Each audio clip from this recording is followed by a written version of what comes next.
aja kali ya posisinya. Pas banget ini. Nah, dan yang ketiga satu lagi tentunya ada Mbak Ana Margaret selaku Ketua Cakrawikara Indonesia. Silakan Mbak Ana maju ke depan.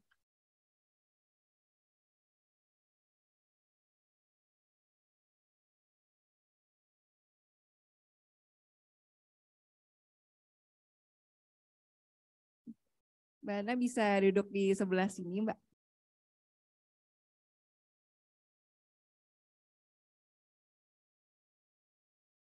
Oke, baik. Baik, terima kasih Mbak Ana. Terima kasih kepada kader narasumber semuanya.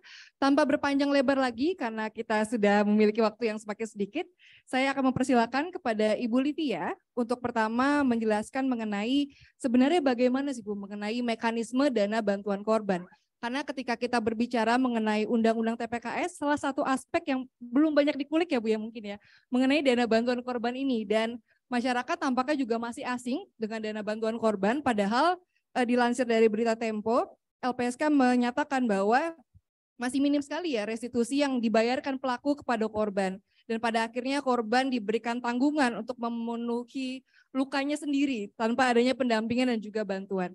Saya persilakan kepada Ibu Luvia untuk dapat memaparkan mengenai dana bantuan korban. Baik, terima kasih Rizka. Apakah ini terdengar? Oke. Baik, Assalamualaikum warahmatullahi wabarakatuh. Salam sejahtera, selamat siang semuanya. Terima kasih untuk invite Mbak Dani dan UN Women. Di sini ada Oci dan narasumber yang saya hormati, Mbak Ana dan Mas Isnur.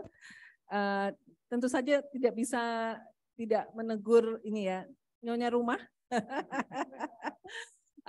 Tadi saya sama Mbak Lulu cerita bahwa sepertinya baru ini ya, maksudnya beberapa saat yang lalu kita setiap hari ke Balek untuk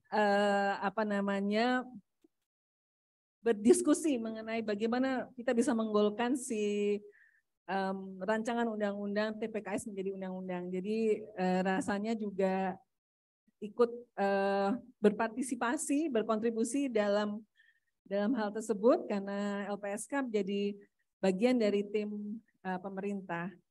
Dan mungkin untuk rekan-rekan semua, Lembaga Perlindungan Saksi dan Korban adalah lembaga negara mandiri yang berdiri atas mandat Undang-Undang 13/2006 yang kemudian amandemen sebagian menjadi Undang-Undang 31/2014.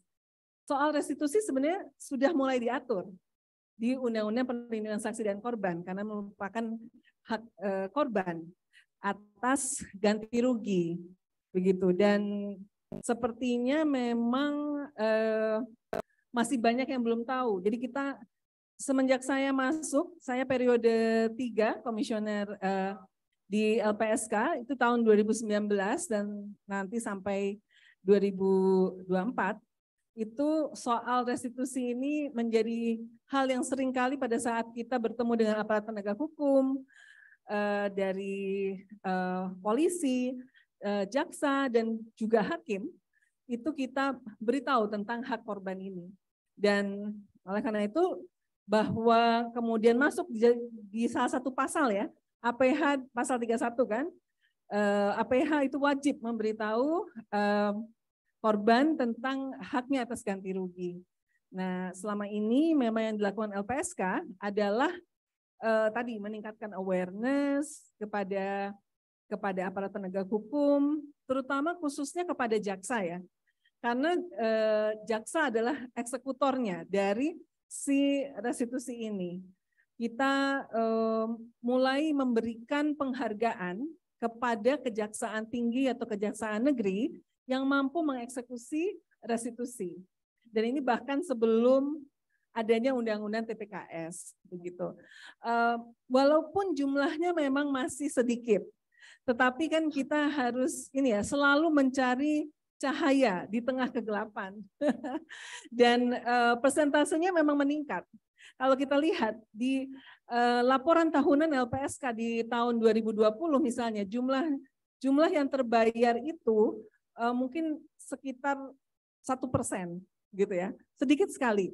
Jadi penghitungan LPSK berapa, kita serahkan ke jaksa untuk masuk dalam tuntutan, itu persentasenya menjadi waktu itu banyak jaksa yang masih belum paham. Tapi sekarang semakin banyak jaksa yang paham dan bahkan mengatakan bahwa perkara tersebut tidak akan P21 sampai ada penghitungan restitusi dari LPSK. Nah, kemudian yang masuk ke dalam tuntutan itu tentunya kan kita berharap bahwa bisa dikabulkan oleh majelis hakim. Gitu. Jadi persentasenya menjadi jauh lebih kecil lagi. Tetapi kita melihat di tahun 2022 ini setelah kita memberikan banyak insentif, yaitu tadi penghargaan dan sebagainya, itu nilainya tuh jadi 10 kali lipat yang dibayarkan gitu. Jadi memang butuh sangat ya didorong ya. Dan juga ada juga korban tindak pidana kekerasan seksual yang tidak mau menerima uang dari pelaku, begitu. Jadi mereka mengatakan udah mengeluarkan surat pernyataan, kita tidak akan tidak mau, gitu. Bahwa ini adalah usaha kita untuk mencari keadilan, kita tidak ingin ada ini. Jadi memang ada juga sebagian korban yang seperti itu. Kalau kita bandingkan dengan Undang-Undang TPPO yang nomor 21 tahun 2007 itu pun sudah jelas ada tulisan bisa sita harta, itu yang dieksekusi untuk restitusi itu juga masih sangat kecil. Jadi memang itu tadi perlu usaha. Nah, dana bantuan korban ini kan tadi setelah disampaikan juga oleh Mbak Dani adalah restitusi yang kurang bayar, ya kan? Jadi kalau kemudian LPSK mengeluarkan penghitungan, ya penghitungan ini kemudian kita masukkan ke jaksa penuntut umum untuk dimasukkan dalam tuntutannya dan kemudian dikabulkan dan masukkan ke dalam amar putusan dan telah putusan telah berkekuatan hukum tetap, itu kemudian bisa yaitu restitusi untuk dibayarkan. Nah, banyak pelaku yang tiba-tiba mengatakan nggak mampu karena nggak ada daya ininya, mereka banyak yang memilih subsidiar saja, hukuman kurungan daripada harus membayar restitusi. Nah, jadi memang penting untuk kita terus dorong, dan dana bantuan korban ini adalah restitusi yang tidak terbayar setelah sita aset. Pelaku kan banyak juga yang sangat yaitu berasal dari sosial ekonomi tidak mampu begitu, tetapi memang kalau kita melihat dari segi korban hak atas pemulihan itu memang sangat penting, dan negara tidak membiarkan korban untuk memulihkan sendiri, Mbak Rizka, boleh saya koreksi, karena dari LPSK adalah perwakilan dari negara dan kita juga memberikan bantuan rehabilitasi psikologis misalnya.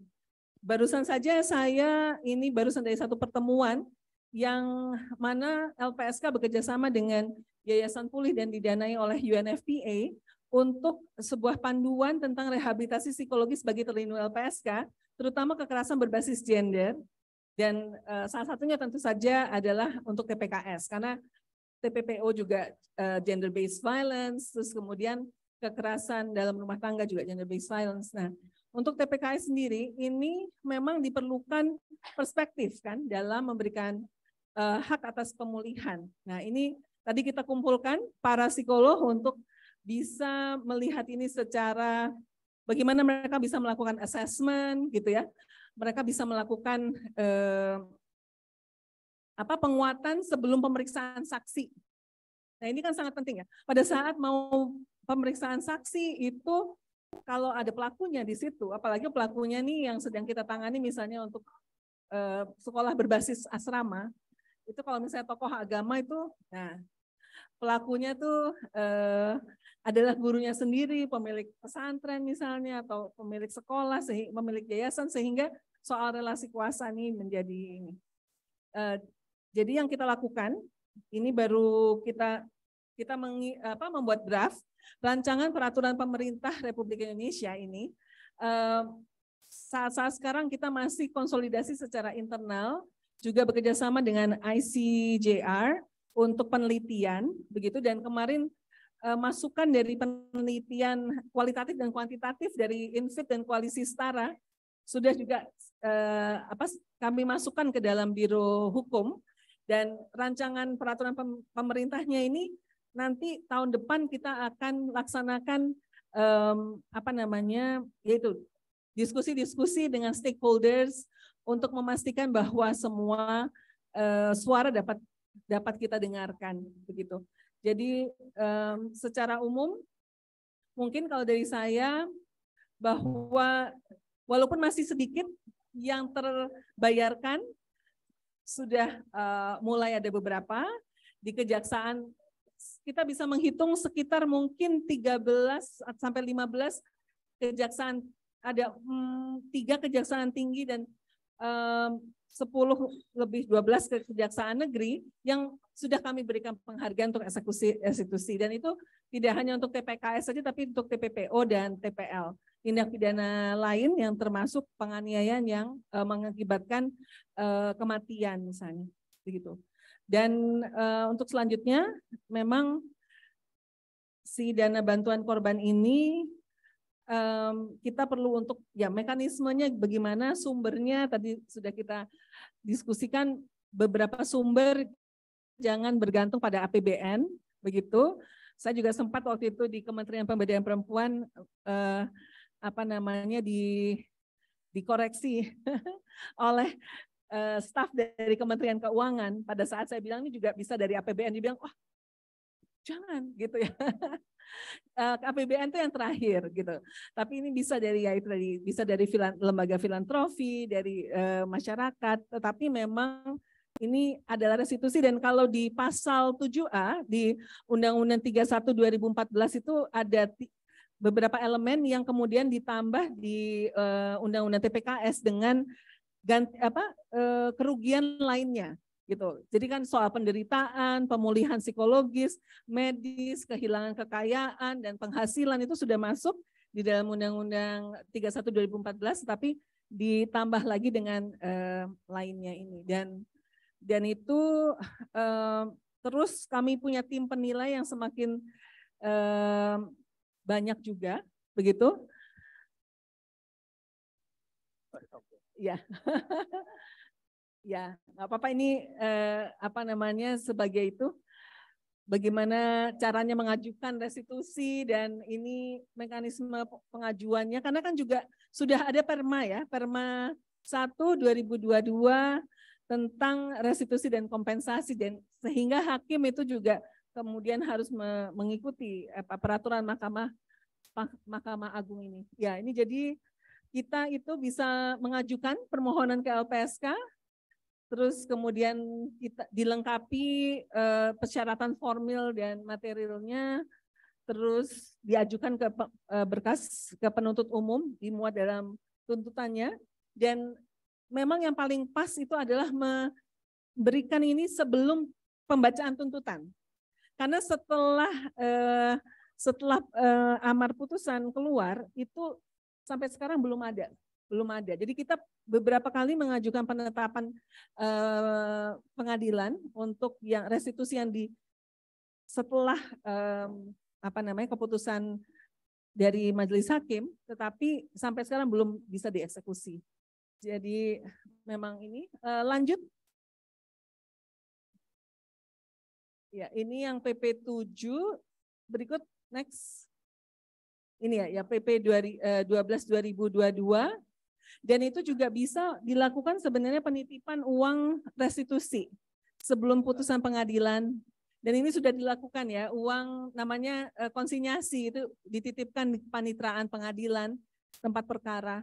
Nah, yang sita kekayaan ini yang penting untuk secara teknis bagaimana penyitaannya, karena pada saat kami bertemu dengan APH, itu juga selalu jaksanya pada bingung. Gitu. Nah, pertanyaan mereka adalah gini, jadi kita bisa mengajukan dong ke LPSK dari sekarang, sebelum RPP-nya jadi. Ya saya bilang ya sebenarnya bisa aja, tapi kan ya belum tentu bisa kita eksekusi gitu, karena kan kita belum melakukan pengumpulan dana dan sebagainya, dan itu kan akan diatur di peraturan pemerintah tentang sumber pemanfaatan dana bantuan korban. Next, ini kalau misalnya lebih kalau akan dikembalikan kalau terpidana diputus bebas dan jumlah restitusi selisih lebih besar, begitu. Ya, terima kasih. Oke, next. Ini yang kalau terpidananya korporasi, begitu. Dan itu juga masuk dalam pasal 33, itu kan ada satu bab ya, bab 4 tentang restitusi yang penting. Next. Oh, ini yang Undang-Undang TPPO, yang tadi saya sampaikan bahwa sita harta kekayaan di Undang-Undang 21 2007 yang sudah 15 tahun saja, itu masih minim eksekusinya gitu. Kita melihat bahwa memang perlu ini dorongan dari seluruh masyarakat. Jadi terima kasih sekali untuk teman-teman Infit yang juga membantu kami gitu untuk meningkatkan awareness tentang masalah hak korban ini, karena memang sangat penting untuk kita lakukan bersama. Next. Nah ini tahun 2022 untuk TPKS ini jumlahnya juga masih belum terlalu banyak. Begitu. Yang 38 juta misalnya PN Jaksel ini ya, PN Jaksel 38 juta itu pelakunya usianya 78 tahun, korbannya 13 tahun. Itu. Nah ini yang TPKS untuk tahun 2022, jadi ada peningkatan walaupun jumlahnya masih juga belum terlalu banyak. Next, ini yang TPPO. TPPO juga masih belum terlalu banyak. Next, TPL, tindak pidana lain, begitu. Next, ya ini jadi pencapaian restitusi masih persentasenya masih lebih sedikit ya dari perhitungan LPSK misalnya. Perhitungan LPSK misalnya 455 juta, yang diputus hakim baru 414, dan dibayarkan 310 untuk 3 jenis tindak pidana. Next. Ini pemberian penghargaan kepada kejaksaan untuk yang berhasil mengeksekusi restitusi. Next. Ya, terus. Oke, jadi ini perkembangannya sampai mana sih LPSK? Mungkin Mbak Lulu pasti udah semangat nih untuk bertanya. Bagaimana sampai mana nih LPSK? Next. Jadi ada langkah-langkah begitu untuk membuat naskah akademis, dan ini kita dengan ICJR, kemudian kita telah ada diskusi Zoom belajar dari pengalaman negara lain dari Amerika Serikat, difasilitasi oleh US Department of Justice, dan kemudian kita juga belajar dari Victim Trust Fund dari lembaga dari negara lain yang akan, ini juga Filipina dan Selandia Baru, dan ini proses penyusunan naskah akademis dan kajian ini rencana penyelesaiannya Desember 2022. Oleh karena itu penelitian kualitatif dan kuantitatif yang dilakukan oleh Infit dan Koalisi Setara itu juga akan menjadi, maksudnya sudah kami coba untuk masukkan satu persatu gitu. Next, jadi kemana kita? Target dan penetapan pengesahan RPP ini direncanakan setahun dari sekarang, Desember 2023, begitu, karena memang kan diberi waktu 2 tahun, Mas Isnur, diberi waktu 2 tahun kan dari TPKS yang disahkan ditandatangani Presiden oleh 9 Mei kan. Jadi ini target dari LPSK, pembahasannya dengan stakeholders terkait itu akan kita lakukan tahun 2023. Next. Ini bagaimana, apa saja isinya rancangan peraturan pemerintah ini. Next. Dan hasil lelang ini, hasil lelang tadi, apa yang dilakukan oleh hasil lelang ini, karena si jaksanya juga selalu bertanya nih kita bagaimana cara menyitanya dan sebagainya secara teknis, dan saya pikir itu penting untuk dilakukan oleh para pakar hukum pidana lah gitu, karena ini kan sesuatu yang masih relatif baru. Walaupun tentu saja kita sangat senang ya pada saat Perma 1 2022 itu diluncurkan gitu. Walaupun setelah kemudian kita bertemu dengan para hakim itu masih belum tahu. Mereka misalnya gini, oh ada ya perma itu ya gitu. Ada perma itu terus langsung dibuka. Oh gitu, jadi langsung dibuka. Jadi paling enggak kita harus menstimulasi gitu diskusinya bahwa Ibu, Bapak yang mulia, ini ada loh Perma 1 2022 tentang restitusi dan kompensasi, dan memang di situ mayoritas adalah tentang wewenang tugas dan wewenang LPSK sebagai lembaga negara yang berwenang untuk bisa menghitung dan membuat laporan penghitungan restitusi. Next. Ya, jadi kita memang terus bekerja. Tata kelola juga akan masuk dalam peraturan pemerintah ini. Pengelolaan juga rencananya akan dilakukan LPSK melalui unit kerja khusus, dan kita akan juga ada uraian tugas pengelola DBK. Next. Baik, terima kasih. Jadi mungkin secara sekilas itu yang sudah dilakukan LPSK untuk hak korban atas pemulihan salah satunya, tetapi bahwa yang kemudian menjadi terlindung LPSK itu berhak atas perlindungan dan bantuan, termasuk bantuan medis, psikologis dan psikososial, itu sudah kami lakukan sebenarnya sebelum Undang-Undang TPKS disahkan. Tapi mungkin Undang-Undang 31 2014 ini masih juga perlu didorong ya, karena pemahaman tentang hak saksi dan korban itu juga ternyata masih banyak yang belum tahu gitu. Jadi saya kembalikan ke Rizka. Panggilannya Rizka atau Antik ya? Rizka ya. Oke. Saya kembalikan ke Rizka. Terima kasih atas atensinya. Nanti saya menunggu masukan-masukan dari rekan-rekan sekalian. Assalamualaikum warahmatullahi wabarakatuh. Baik, terima kasih banyak Ibu Livia. Ibu Livia memaparkan kabar baik dan kabar buruk ya Bu ya. Tadi kalau bisa diklasifikasikan kabar baik dan kabar buruk. Kabar baiknya adalah sekarang sedang disusun adanya RPP ya Bu untuk adanya pengaturan mengenai dana bantuan korban ini. Tentunya ini akan menjadi hal baik bagi kita semua, dan karena penyusunan naskah akademis sampai Desember tahun ini berarti teman-teman bisa mengirimkan ya Bu ya. Kalau misalnya dari teman-teman CSO atau teman-teman lembaga kajian yang memiliki kajian tentang DBK dan hal-hal penting yang perlu dimasukkan, ini masih bisa diberikan ya Bu ya kepada LPSK, karena memang rencananya kajian naskah akademisnya akan diselesaikan pada tahun ini, pada bulan Desember tahun 2022. Ini senang sekali tentunya karena akhirnya sudah ada progres dari pengesahan Undang-Undang TPKS lalu juga kita diingatkan kembali oleh Bu Livia bahwa memang LPSK saat ini juga sedang mendorong adanya peningkatan awareness mengenai restitusi khususnya kepada APH dan jaksa. Karena walaupun sudah adanya Perma, sudah adanya Undang-Undang restitusi, tampaknya belum banyak jaksa yang aware, karena memang masalahnya selama ini banyak ya sekarang sudah semakin banyak jaksa yang lebih aware tentang adanya restitusi, karena memang permasalahan yang kita temui juga di lapangan ketika melakukan pengaduan kasus, beberapa jaksa masih belum memiliki perspektif mengenai hak korban. Dan ini senang sekali kita mendapatkan kabar baik dari Bu Livia untuk menutup kabar buruk yang tadi juga disampaikan bahwa pembayaran restitusi ini masih sangat minim ternyata, tapi akhirnya sudah ada peningkatan karena sudah dilakukan banyak kerja-kerja oleh LPSK.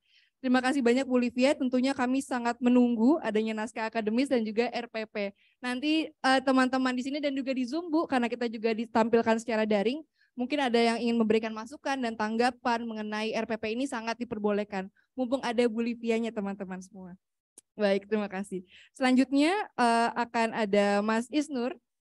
Mas Isnur di sini sebagai Ketua Umum LBHI, mungkin saya sedikit memaparkan bahwa mengingatkan kembali DBK ini konsep yang sangat baru tadi dalam hukum Indonesia, dan walaupun dari mekanisme HAM internasional ini sudah ada beberapa skema DBK ya Mas ya. Tadi Bu Livia menyampaikan di Amerika Serikat sudah ada skemanya, lalu juga di beberapa negara lain seperti Australia juga ada skemanya, tapi memang skema yang dimiliki ini sangat berbeda antara negara satu dengan negara lainnya. Nah, kira-kira Mas, kalau untuk konteks Indonesia ini, baiknya bagaimana harusnya skemanya? Karena dari temuan Infit kemarin pun masih ada beberapa sejumlah tantangan seperti di budaya hukumnya, lalu substansi hukumnya. Nah, berbicara tentang hukum kayaknya tepat kalau kita tanyakan ke Mas Isnur. Saya persilakan kepada Mas Isnur. Terima kasih Rizka. Selamat siang semuanya. Assalamualaikum warahmatullahi wabarakatuh. Mbak Livia, Mbak Ana, Mbak Lulu, Mbak Dari, dan teman-teman semua. Terima kasih sudah diundang di sini, sebuah kehormatan, terlebih di hari 16 hari AKTP ya. Pertama, tadi beberapa sudah dipaparkan oleh Mbak Livia terkait pengaturan di Undang-Undang TPKS yang tentu bagi kita ini adalah kemajuan luar biasa gitu. Itu di Undang TPKS bukan hanya mengatur soal substansi apa kekerasan seksual dan ancaman pidananya, tapi mutiara yang juga sangat berharga adalah hukum acara. Hukum acara yang itu belum ada banyak di undang-undang lain. Jadi itu sebuah terobosan yang menurut saya prestasi luar biasa bagi Indonesia di tengah sulitnya bergerak gitu, reformasi peradilan. Kalau tadi Mbak Livia cerita soal Amerika, tadi nanti ada. Amerika tuh sudah punya undang-undang tentang hak korban 84, HOKA. 84 Mbak. Kanada sudah punya sejak 86. Jadi Indonesia ada tinggal 36 tahun sebenarnya. Dan memang bicara korban, kenapa jaksa tidak punya pemahaman? Karena dari seluruh regulasi tidak ada. Yang namanya KUHAP itu korban nggak ada. Korban tuh bahkan dibebankan untuk ngejar sendiri. Pembuktiannya di korban 98. Jadi asumsinya ketika kejadian tindak pidana, korban tuh ya udah nasib lu aja gitu. Apesnya kamu ya udah kamu terima gitu. Kamu mau berjuang, silakan berjuang. Konstruksi itu konsisten. Bukan hanya 98 tapi juga dari mulai pra-peradilan. Padahal kalau kita baca konstruksi dalam konstitusi dan hak asasi manusia, kewajiban negara kan melindungi segenap bangsa Indonesia. Kira-kira gitu ya, konteks kalimat awalnya. Ketika ada kejadian tindak pidana, maka itu adalah kesalahan negara yang gagal melindungi. Maka korban dapat hak dari kegagalan negara melindungi. Itu paradigma yang harus kita balik.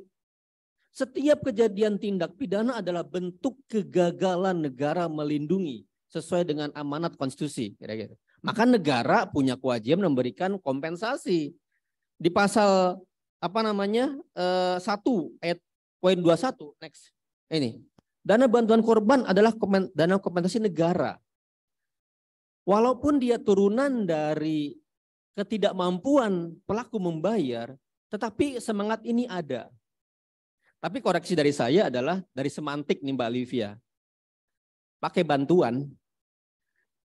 Kalau bantuan seolah-olah ini adalah ya tadi ketika ketemu Kementerian Keuangan, negara terakhir aja deh. Jadi kesalahan paradigma turun terus-menerus. Yang kedua, bukan hanya undang-undang regulasi yang nggak ada, yang sangat telat. KUHAP 81 nggak mengadopsi. Tapi juga pendidikan hukum. Mbak Lulu mungkin juga perlu ngecek nanti di DPR ya, bagaimana pendidikan hukum itu tidak mencerahkan mahasiswa hukum untuk bicara hak asasi manusia, hak perempuan, hak korban, nggak ada. Bicaranya bagaimana menghukum maksimal gitu.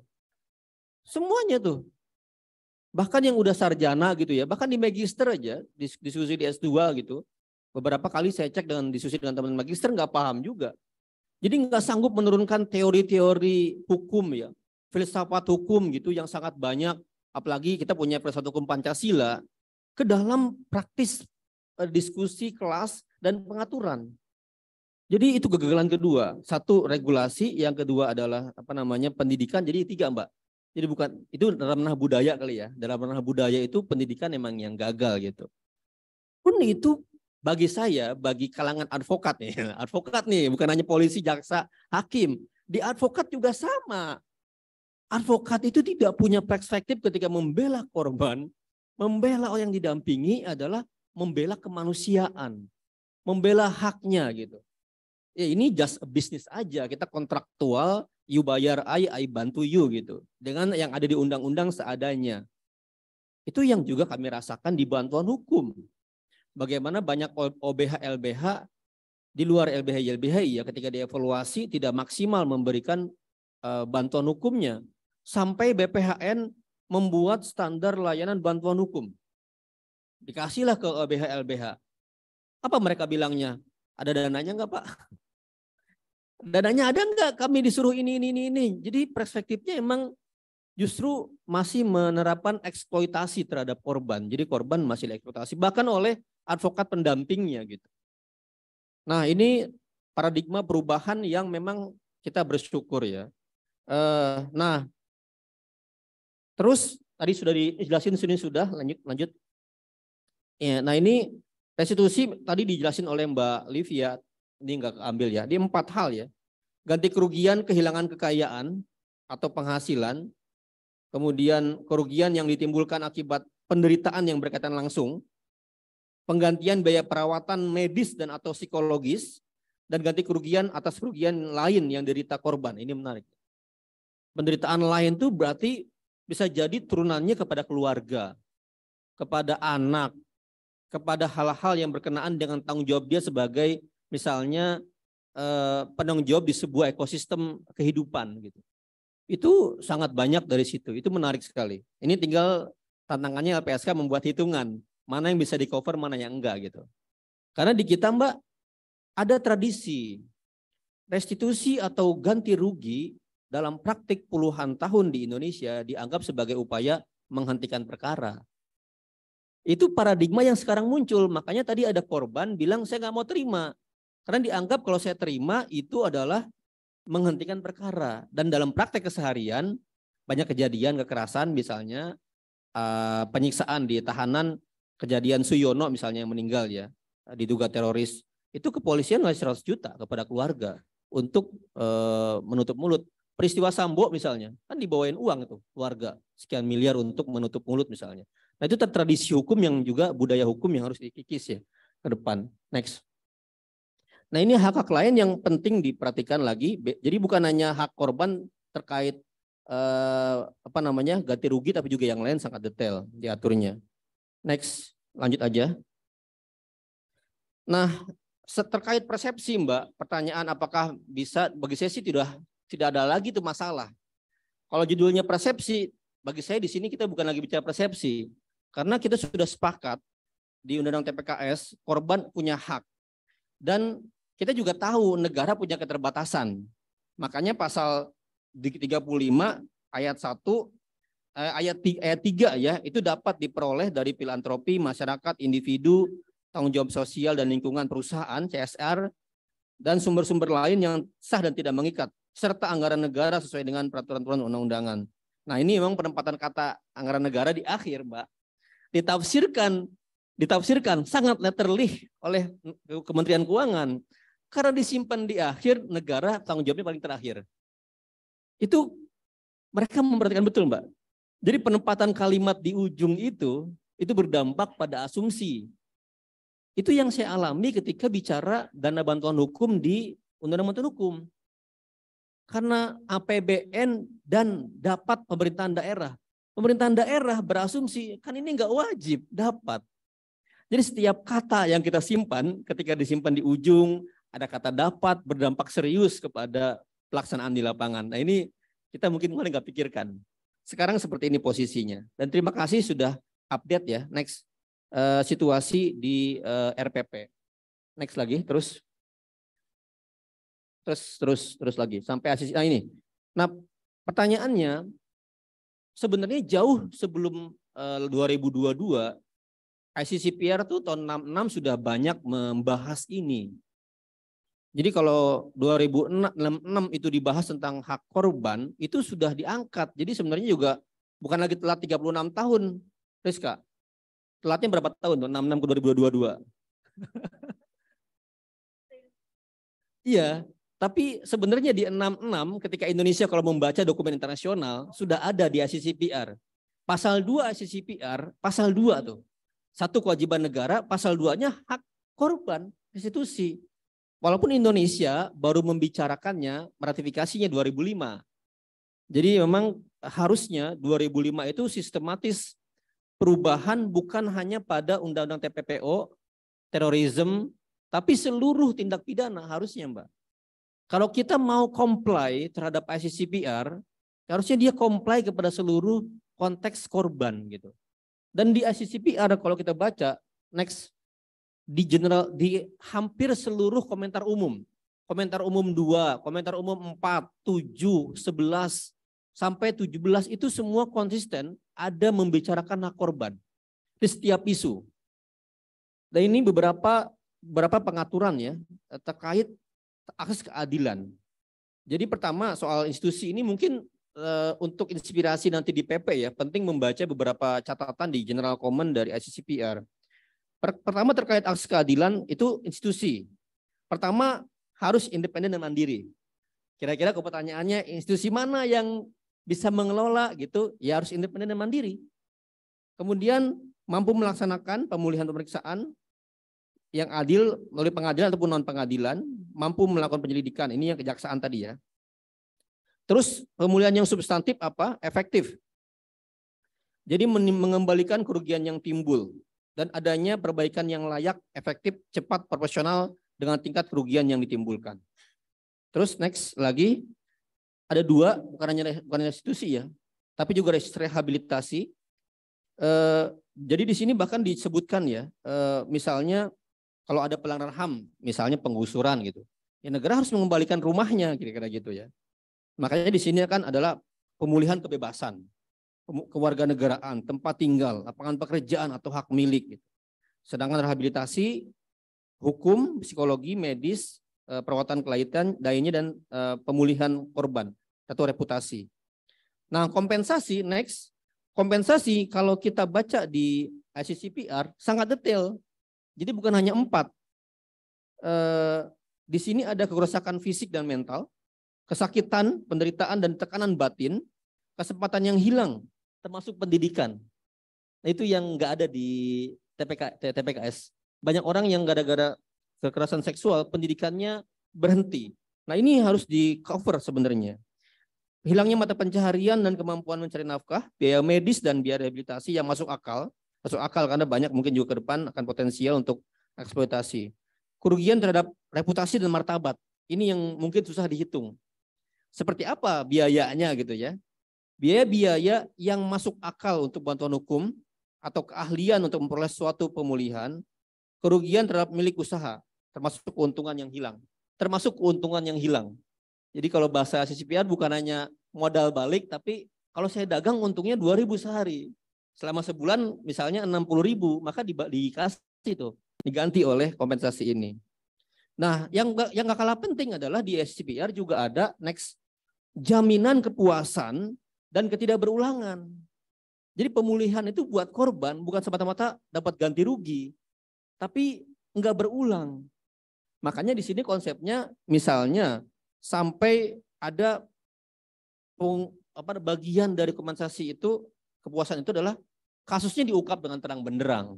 Misalnya secara terbuka, ada permintaan maaf. Kemudian juga sampai ada level kalau di sini misalnya ada ke depan semangat untuk menguatkan di pendidikan. Misalnya di buku sejarah, di buku PKN, di buku apa, ada penguatan karakter anti KS misalnya. Itu bagian dari ketidakberulangan karena kita memutus mata rantai sejak dini, sejak kecil, TK, SD, SMP, SMA itu sudah harus punya semangat anti KS gitu. Itu di ICCPR sampai level sini. Next. Ini tadi yang dibilang oleh Mbak Livia ya, di US itu sejak 84 ada namanya Victim of Crime Act ya, VOCA 84. Dan mereka bikin yang namanya Crime Victim Fund. Jadi emang the fund ini dibuat established sejak 84 dan di sana juga sama Mbak. Jadi ini nggak didanai oleh pajak, bukan dari pajak. Dari mana dia? Dari hukuman atau sanksi yang dibayar. Jadi sanksi-sanksi itu denda-denda dikumpulin, bukan dikasih oleh negara. PNBP itu jadi masukin ke dana korban gitu. Semuanya ke sana ini. Dan per September mereka punya balancing ya, dana yang sekarang ada itu 1,4 miliar dolar. Itu gede banget dananya. Dan itu diakses, dan itu bukan hanya federal ya yang mengumpulkan. Tapi masing-masing negara bagian juga punya ekosistem sendiri untuk fund-nya. Jadi sebelah kanan misalnya di Georgia ya, itu Georgia bisa nyari juga. Jadi CSR nasional, ada CSR provinsi gitu. Jadi si masing-masing provinsi punya dana tambahan. Kalau dari federal stoknya kurang, saya punya masing-masing gitu.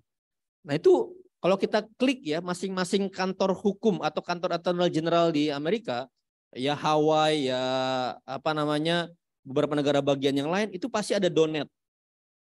Jadi mereka membuka donasi gitu. Di samping juga mereka bisa langsung mengklik submit, mengajukan gitu.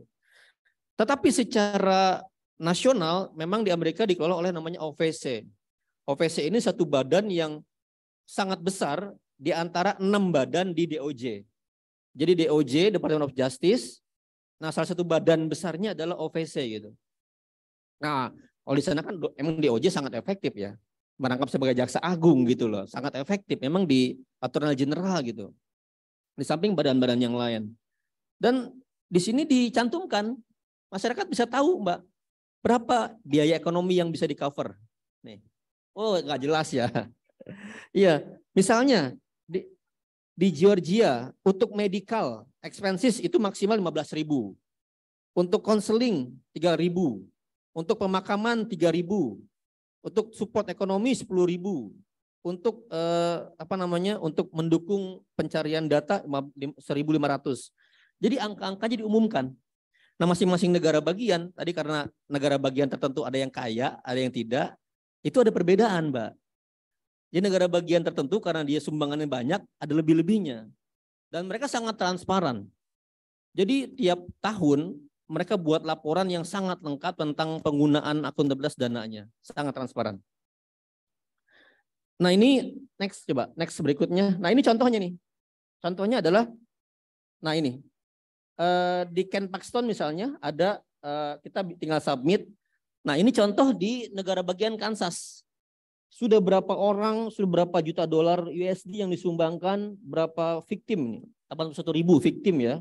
Berapa persen kasusnya apa ketahuan semua. Ini dipublikasi di website mereka, sangat rutin, tiap bulan sangat update gitu. Ini di Amerika. Yang menarik, ini bukan cuma negara Mbak yang mengembangkan. Next, yang mengembangkan juga UN. Jadi UN 2016 itu mengembangkan trust fund untuk sexual abuse. SEA namanya, sexual exploitation and abuse. Dan besar sekali, mereka mengumpulkan dana itu sampai 4,3 miliar dolar. Mereka mengumpulkan dana. Per tahun ini mereka mengumpulkan dana 600.000 dolar. Ini di UN dan mereka fokus di beberapa negara bagian. Next, ini mekanismenya. Nah ini negara nih, ada 5 negara yang memang difokuskan menerima oleh UN ya. Haiti, Kongo, Afrika, Central Afrika, Liberia dan Sudan Selatan. Dengan 24 kontributor. Jadi UN sendiri mengembangkan trust fund yang mungkin bisa digali juga Mbak, mekanisme dari UN. Jadi bukan hanya dari negara tapi juga dari UN gitu, mekanismenya. Nah terkait pendanaan, ini kok jadi begini. Next, pendanaan ini ya kita bisa lihat dibuka kemungkinan. Tapi kan sekarang ini ada namanya Perpres 80 2011 ya tentang perwalian. Mungkin juga Perpres ini perlu direvisi Mbak.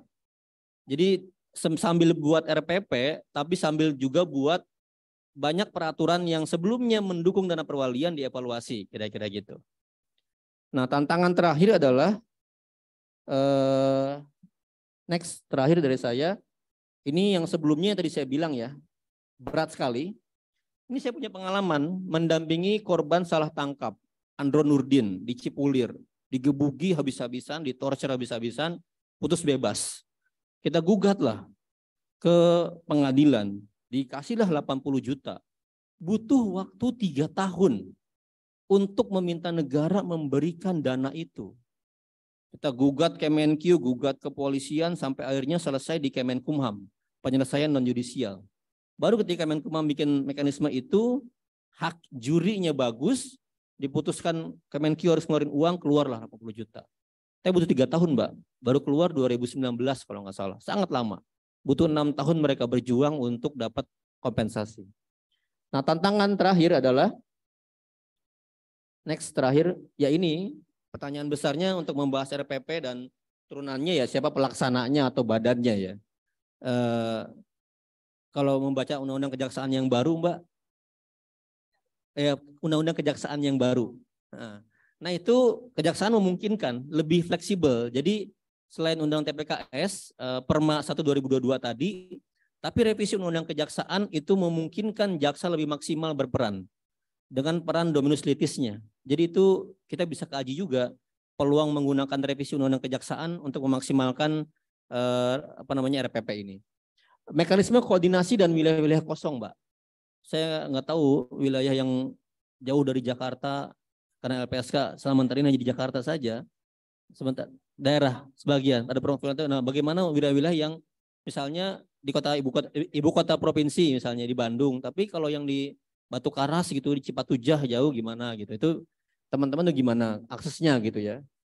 Terus pengaturan keuangan dan budget ini penting sekali. Koordinasi dengan Kemendagri, Kemenkyu sejak awal. Kalau Kemendagri sama Kemenkyu nggak terlibat sejak awal, mereka mutung di ujung dan nanti repot ya. Termasuk Bappenas sebagai koordinator biasanya. Pengalaman kita harusnya dari awal diojak semua gitu. Panduan pendanaan untuk seluruh stakeholder dan unit-unit terkait ya.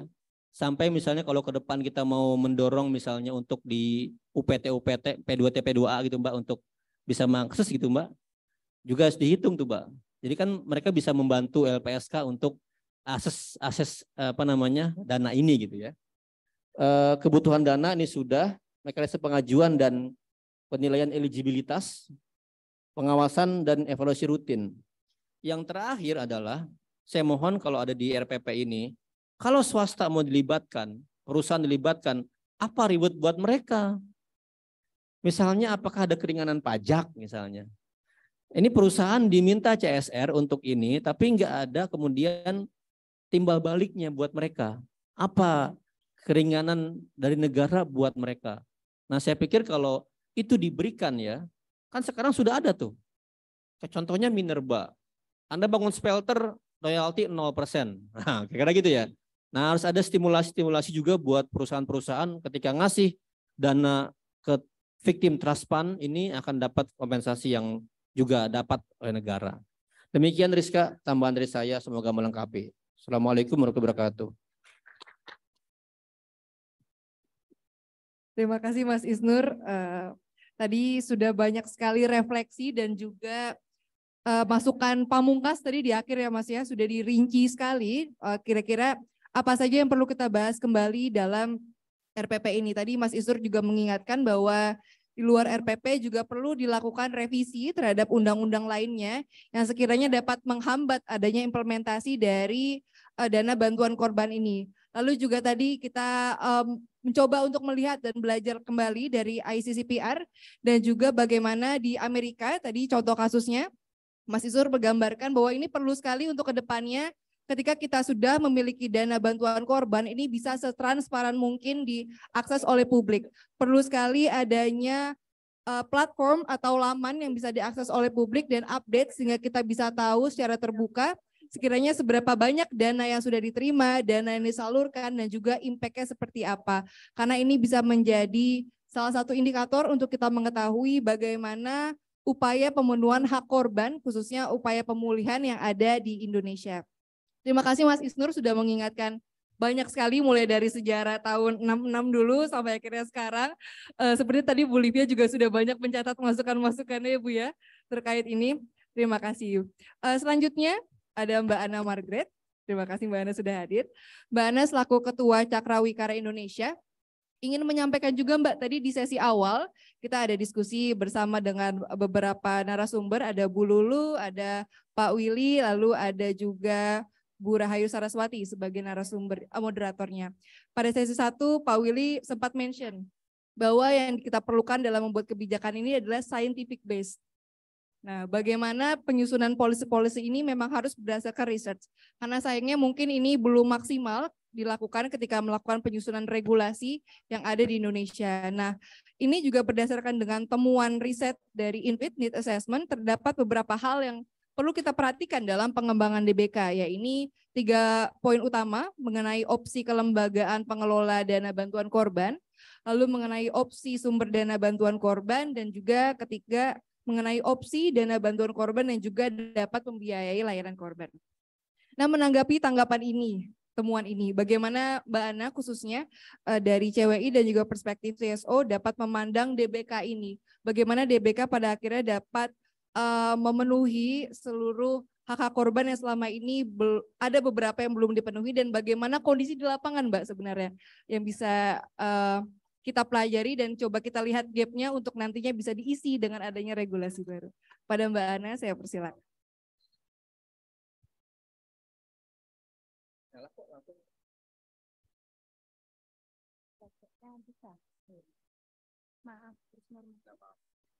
Baik, terima kasih banyak Rizka. Assalamualaikum warahmatullahi wabarakatuh. Salam sejahtera untuk kita semua. Selamat sore. Ibu dan Bapak, selamat bertemu di sini, dan saya ucapkan dulu terima kasih Mbak Lulu di sini dari KPPRI, Mbak Dani, lalu kawan-kawan dari UN Women, tadi sebetulnya juga ada dari WFD, saya lihat dari GKP. Satu kehormatan juga bisa berbagi di sini dengan Mas Isnur, Mbak Livia. Saya mungkin akan jauh lebih singkat karena yang mau saya sampaikan udah diborong tadi. Beneran, terutama memang oleh Mas Isnur. Tapi saya akan coba, ketika undangan disampaikan ke saya, bagi saya sempat bertanya-tanya, ini saya perspektif apa ya? Ditulisnya perspektif akademis gitu. Nah, saya harus kasih disclaimer dulu, saya tidak belajar hukum, latar belakang saya justru ilmu politik. Tapi saya berharap, justru pas dong Mbak, pas mendampingi korban dan saksi. Nah, tapi saya mungkin mau urun rembuk gitu dengan kawan-kawan di sini, Mbak Livia, Mas Isnur juga, karena ya sebaik-baiknya sebuah peraturan yang tertulis di lapangan akan bertemu dengan political will, dengan keberpihakan, dengan benturan kepentingan, siapa kemudian yang akan menjalankan peraturan itu, siapa yang dipercayakan mengimplementasinya, dan benturan kepentingan seperti apa sebenarnya yang akan terjadi di lapangan. Mungkin kita langsung mulai saja. Ini adalah pembabakan yang saya akan coba sampaikan. Memang saya mau coba setia dulu pada apa yang tertulis di Undang-Undang 12 2002 tentang tindak pidana kekerasan seksual. Tadi juga sudah dikutip oleh Mas Isnur, sebenarnya pasal 35 dikatakan negara memberikan kompensasi untuk restitusi yang kurang bayar. Dan bagi saya meskipun ini terdengar seperti main-main semantik, tapi buat saya ini permainan yang sangat penting.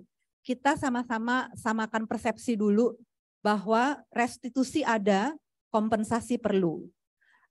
Tanggung jawab negara adalah tadi, saya nggak akan segan-segan dan bosan untuk mengulang.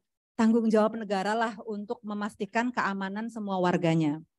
Aman dari tindak kekerasan seksual ya tanggung jawab negara. Artinya meski Undang-Undang TPKS sebetulnya cukup jelas memisah antara restitusi dan kompensasi. Dan di situ juga dikatakan bahwa untuk nanti kompensasi yang dilakukan negara dibayarkan dengan skema DBK, dana bantuan korban. Sumbernya banyak, tapi buat saya kata kuncinya adalah dapat. Belajar dari orang hukum, kalau dapat itu kan artinya can ya, jadi bisa iya, bisa enggak. Buat saya orang politik juga dengan latar belakang ilmu politik, ini ruang-ruang tafsir yang harus direbut. Dan buat saya merebut ruang tafsir ini kita pakai rujukan saja supaya fair gitu ya. Ada rujukan beragam piagam internasional yang sebetulnya juga sudah diratifikasi di Indonesia. Masalahnya tadi, ada enggak political will? Bahkan satu lagi, adakah kepemimpinan politik yang cukup kuat untuk melaksanakan ini? Jadi political leadership juga penting buat saya. Bahwa kita bersuka cita tahun 2022 akhirnya Undang-Undang TPKS diketok, kita sebetulnya juga sambil gemes-gemes gimana gitu ya dengan proses penyusunan 5 PP 5 Perpres yang menjadi amanat undang-undang. Ternyata prosesnya begitu lama.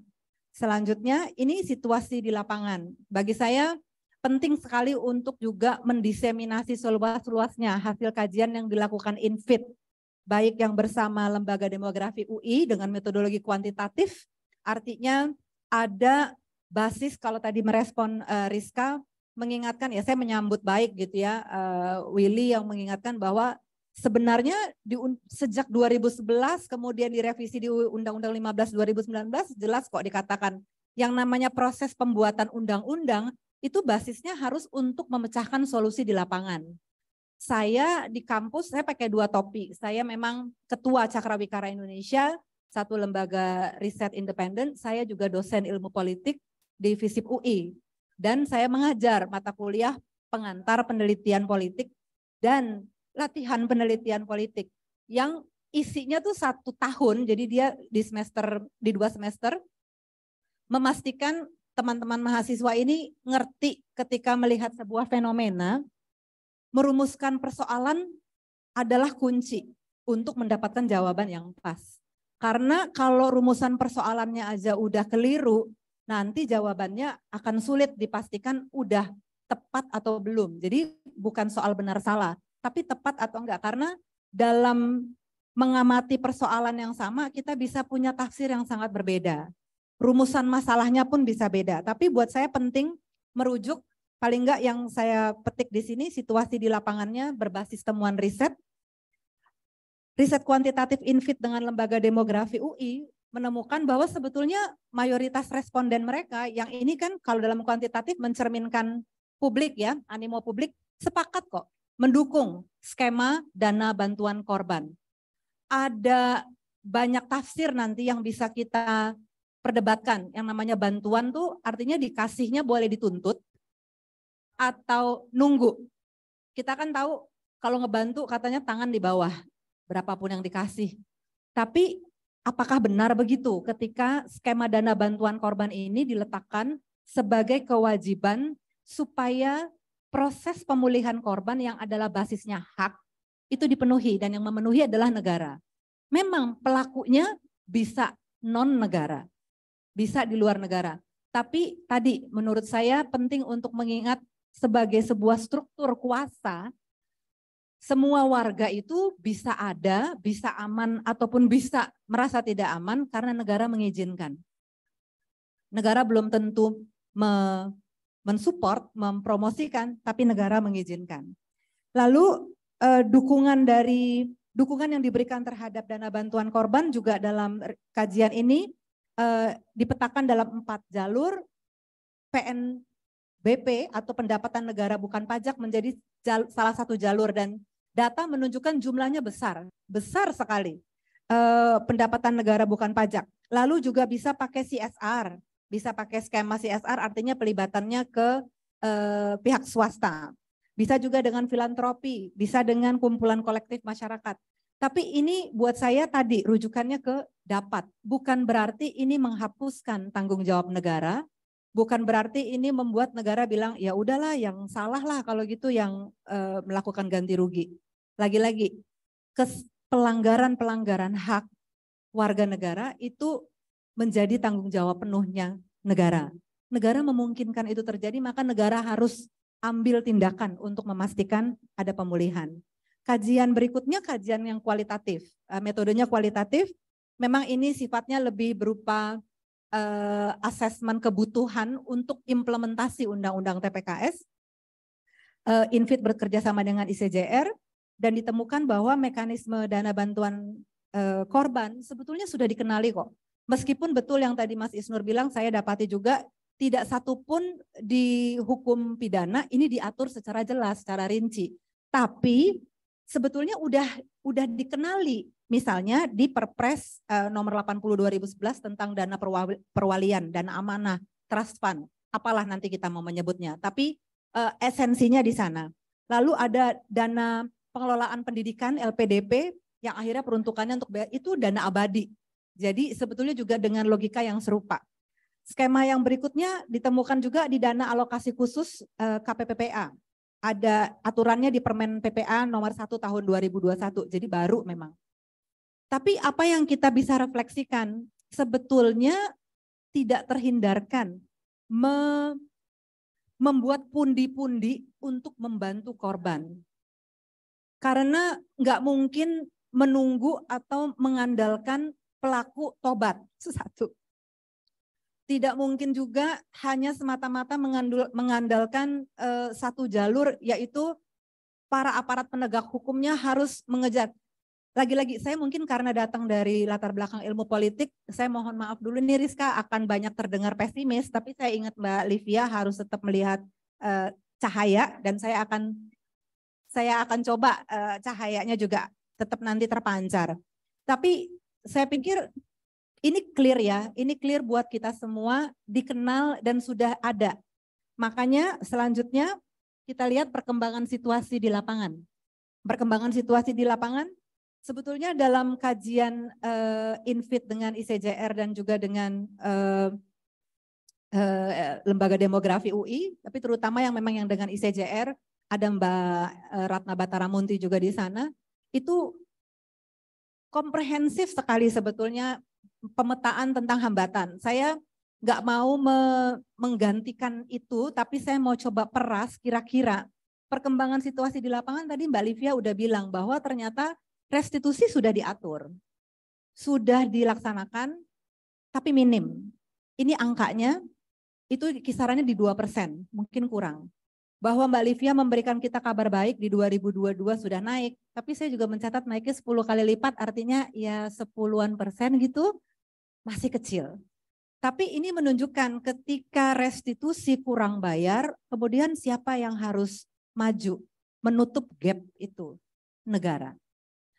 Yang dimaksud dengan negara mengambil tanggung jawab, saya harus dengan berat hati bersepakat, tidak serta-merta harus ngambil dari APBN, tidak serta-merta. Tapi jangan jadi nggak bertanggung jawab ya, artinya negara kemudian harus memikirkan cara gimana supaya restitusi semakin naik, tidak minim seperti ini, karena memang ternyata sulit.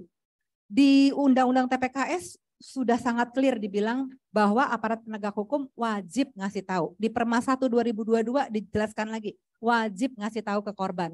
Tapi kan tadi korban sudah tahu pun ada korban yang nggak mau. Nah, buat saya ini penting nanti abis ini.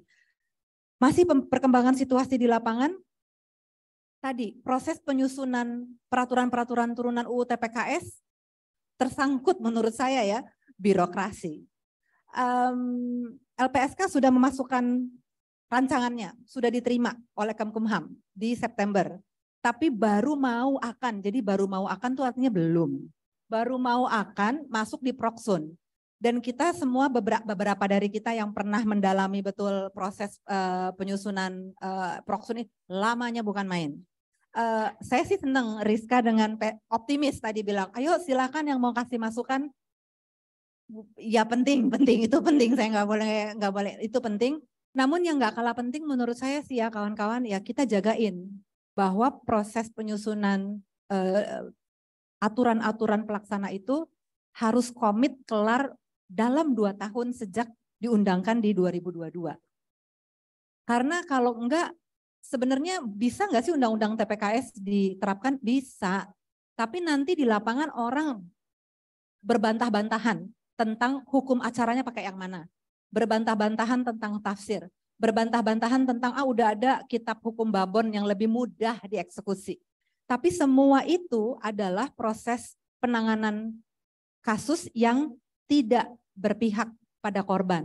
Saya pikir yang justru kita mau jagain rame-rame setelah undang-undang TPKS ini diresmikan, disahkan di 2022, benar nggak sih terjadikah pergeseran paradigma hukum yang berpihak pada korban?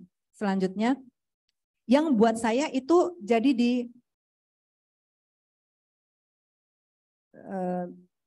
rujukan peraturan internasional dan nasional, saya pikir menjadi salah satu upaya untuk melihat. Yang pertama, negara menjalankan mandat untuk melindungi warga itu diatur sejak tahun 85 oleh PBB dalam dokumennya deklarasi tentang prinsip-prinsip dasar penegakan keadilan bagi korban kejahatan dan penyalahgunaan kekuasaan. Kalau itu ada di piagam internasional, kita lihat apalagi turunannya. Dalam Statuta Roma itu juga diatur dan ada skema dana perwakilan yang juga ditegakkan oleh International Criminal Court (ICC). Dan sebetulnya Perpres 80 2011 tadi udah disebutkan sama Mas Isnur merujuk ke sana. Tapi belum rinci dan ini jadi tugas sebenarnya, jadi PR yang mesti dijagain bareng-bareng, dipastiin itu memang dilakukan untuk dievaluasi. Nah, yang ketiga mungkin saya langsung ke kompensasi wajib yang diberikan ketika restitusi kurang bayar itu juga udah diatur belum sih? Udah. Ternyata udah kok, ada tuh di PP 35 tahun 2020. Jadi negara memang nggak boleh berdalih, tapi mungkin akan terus berdalih karena pasti ada tadi benturan kepentingan tentang mana yang lebih penting. Ini yang buat saya kemudian saya mencoba menawarkan gagasannya agak teoretik dan ini memasuki sore jam yang benar-benar kritis untuk bicara teori, tapi buat saya penting. Mengembalikan pada marwahnya, kompensasi itu apa sih? Kompensasi untuk korban. Tadi Mas Isnur juga sempat udah sebut. Orang kemudian menolak korban bahkan menolak ganti rugi karena dianggap dia nggak mau didamaikan. Tapi apakah ganti rugi itu bisa betul-betul mengganti penderitaan? Tidak, jawabannya tidak. Tidak ada bilangan angka jumlah yang bisa dipakai untuk memulihkan korban. Namun proses pemulihan korban membutuhkan biaya. Disitulah negara kemudian tidak boleh lepas tanggung jawab. Apakah dia memastikan restitusi dibayar atau ketika kurang dia maju melakukan berbagai langkah supaya kekurangan itu ditutup. Tujuannya satu, pemulihan korban harus bisa berjalan. Karena salah satu kebaruannya Undang-Undang TPKS, selain bahwa pembuktiannya juga dimudahkan berpihak pada korban,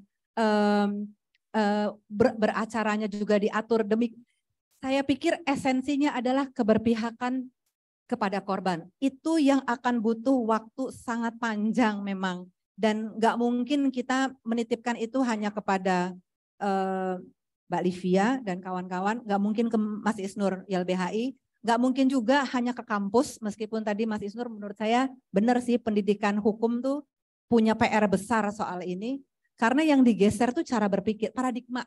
Dalam penelitian, dalam riset, paradigma itu menentukan bagaimana kita merumuskan problem. Paradigma menentukan bagaimana kita merumuskan problem.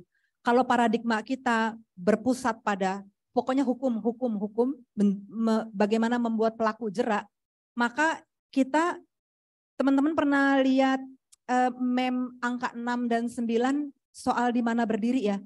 Kalau kita meletakkan fokus pandangan kita pokoknya hanya pada pelaku, terjadilah apa yang sekian puluh tahun, mungkin ratus tahun di negara kita. Korban kekerasan seksual mengalami reviktimisasi. Korban seluruh tindak pidana di negara ini bahkan dibebankan untuk membuktikan bahwa dia korban. Korban masih harus membuktikan bahwa dia korban. Itu kan harusnya tidak terjadi kalau memang kita balik. Tadi ya angka 6 dan 9 kita balik, kita pindah tempat berpijak. Sekarang kita berpijak supaya fokus kita pada korban. Ketika ada tindak pidana kekerasan seksual yang kita harus pikirkan, apa yang dibutuhkan oleh korban, needs-nya korban. Apa yang kemudian menjadi setara bagi korban. Karena tindak pidana kekerasan seksual juga selalu diingatkan ke kita semua, terjadi ketika ada relasi kuasa timpang. Terjadi ketika ada kerentanan yang dimanfaatkan, dieksploitasi. Artinya ini harus dipulihkan. Bukan hanya sekedar, tapi gini, nanti mungkin pertanyaannya gini, jadi pentingan mana, mikirin korban atau menghukum pelaku? Jawabannya adalah dua-duanya. Kalau selama ini yang dipikirkan hanya menghukum pelaku, sekarang dua-duanya. Dia dua sisi satu mata uang, jadi nggak boleh milih. Harus dua-duanya. Memikirkan bagaimana korban dipulihkan haknya, dan tadi Mas Isnur juga ngingetin hal yang sangat penting, korban kekerasan seksual, kenapa ini juga sebagai tindak pidana khusus, saksinya pun, saksi kasus kekerasan seksual mengalami kerentanan. Keluarga korban mengalami kerentanan. Jadi begitu banyak sebenarnya loophole atau titik-titik rentan yang kemudian terbuka, terkuak ketika terjadi tindak pidana kekerasan seksual. Yang artinya pemulihan hak korban itu sebetulnya besar, cakupannya luas. Jadi ada 3 argumen, saya kutip dari Wemmers ini menulis di paper tahun 2021. Bayangkan Kanada sebagai salah satu negara pertama, jadi Amerika lalu Kanada ini 2 dari segelintir negara yang pertama kali menetapkan soal restitusi. Di 2021 dia masih mengeluarkan kertas analisis yang kritis yang untuk dia serahkan kepada ombudsman di Kanada tentang penerapan skema dana bantuan korban. Dan dia mengatakan 3 sebetulnya tujuan dari program kompensasi negara. Yang 1 jelas membantu pemulihan. Yang 2, nah ini yang mungkin kita sering lupa ya, mendorong kohesi sosial. Apa sih yang terjadi ketika ada kasus kekerasan seksual? Yang pertama kali ditanya oleh banyak orang adalah korban kok, profiling korban, bukan profiling pelaku. Profiling korban, dia tuh siapa sih, udah menikah belum, pakai baju apa, keluar dari mana. Yang ditelusuri, yang dicari pertama kali adalah seolah-olah korban punya andil atas kejahatan yang terjadi. Padahal kita saatnya berpegangan pada prinsip bahwa tindak kekerasan seksual terjadi karena ada pelaku. Bukan karena apa yang dilakukan korban. Korban nggak punya andil terhadap terjadinya kekerasan seksual. Sehingga menurut Wemmers ada kohesi sosial yang harus ikut dipulihkan. Tanggung jawab siapa? Negara. Nggak mesti selalu bentuknya uang. Tapi uang bisa menjadi awal dari pelaksanaan program, pendidikan, sosialisasi, kohesi sosial. Masyarakat yang kemudian sadar di tempat tinggalnya ada korban KS yang kemudian bisa, korban kekerasan seksual yang kemudian speak up, yang kemudian menggugat pelaku, itu lebih sering justru dijauhi. Tadi kehilangan mata pencaharian, kehilangan kesempatan meneruskan pendidikan dan seterusnya. Jadi ada pemulihan kohesi sosial selain pemulihan korban. Yang ketiga, menghukum pelaku. Jelas karena ini adalah satu bentuk tindak pidana, maka pelaku tetap harus dihukum. Pelaku harus dihukum dan karena ini kekerasan seksual, kita juga mengetahui ada gradasi keseriusan tindak-tindak kekerasan seksual yang terjadi. Jadi memang nggak kemudian berlaku rata gitu. Pokoknya kekerasan seksual pasti pembobotannya sama semua. Enggak kok. Undang-undang TPKS juga menjelaskan itu. Nah, Wemmers kemudian menjelaskan bahwa 3 tujuan tersebut basis nilainya beda-beda. Yang pertama soal pemulihan korban, basis nilainya adalah needs. Kebutuhan korban harus menjadi sumbu utama. Apa yang dibutuhkan oleh korban. Yang kedua tadi soal kohesi sosial, maka untuk kohesi sosial nilai utamanya adalah kesetaraan. Karena ada relasi kuasa yang sudah timpang dan kemudian dimanfaatkan, ada ikatan-ikatan sosial yang rusak. Ini yang harus dikenali dan dibenahi. Ikut harus dibenahi. Dan yang ketiga soal menghukum pelaku, Wemmers mengingatkan bahwa nilainya, basis nilainya tadi, equity, proporsionalitas itu harus mengikuti. Makanya di Undang-Undang TPKS kan dibilang, kalau pelakunya adalah korporasi jauh lebih berat. Kalau pelakunya adalah bos dari atasan sama bawahan harus lebih berat. Proporsionalitas jadi penting. Jadi sementara nilai kesetaraan diingatkan, nilai kesetaraan itu untuk mengobati, untuk remedi ya, kohesi sosial. Sementara equity, ekuitas, jadi justru perimbangan perbedaan, itu justru juga diingatkan jadi nilai dasar yang nggak boleh ketinggalan ketika memikirkan hukuman bagi pelaku. Salah satunya ya bentuk-bentuk restitusi. Saya nggak akan masuk ke yang saya ketik di bawah itu, tapi saya akan biarkan di situ karena saya merasa harus bertanggung jawab juga kepada kawan-kawan semua, apa sih yang jadi landasan pemikirannya. Langsung saja ke rancangan rekomendasinya. Ini juga mungkin saya yang mendisklaimer ini oversimplifikasi, penyederhanaan amat sangat ya dari rekomendasi yang sekali lagi juga saya mau mengajak sebetulnya teman-teman, saya senang sekali kalau INVIT sudah bisa mendiseminasi secara luas, mungkin sudah ada di website atau disebarkan karena sosialisasinya banyak ya yang harus dilakukan. Sosialisasi undang-undang TPKS-nya perlu, sosialisasi ke aparat penegak hukum perlu, sosialisasi skema dana bantuan korban perlu. Jadi kan sebetulnya banyak banget. Sementara kita tahu proses penyusunan PP sedang berjalan, saya ingin menambahkan satu sih. Kalau dibilang tadi scientific based atau berbasis riset, saya kok melihat masih minim ya akomodasi kajian tentang viktimologi. Dan buat saya itu penting. Kajian viktimologi ini bukan kajian bagaimana menjadi victim, tentu saja bukan, tapi justru memahami persepsinya korban. Apa sih sebetulnya yang dialami korban ketika dia mengalami tindak pidana? Supaya kita nggak sok-sokan punya ukuran-ukuran kebaikan kita sendiri. Ada prejudis, ada persepsi. Bahkan yang saya pelajari, perkenankan saya menceritakan sedikit, saya di FISIP UI, saya baru saja sebetulnya menjadi bagian dari komite pencegahan dan penanganan KS di kampus. Bukan satgasnya tapi komite di fakultas. Satgas di UI ada, nah ini kita komite yang di fakultas. Berulang-ulang, nah saya kemudian mendapatkan mahasiswa itu jauh lebih progresif dari yang saya bayangkan 30 tahun lalu waktu saya kinyis-kinyis mahasiswa juga.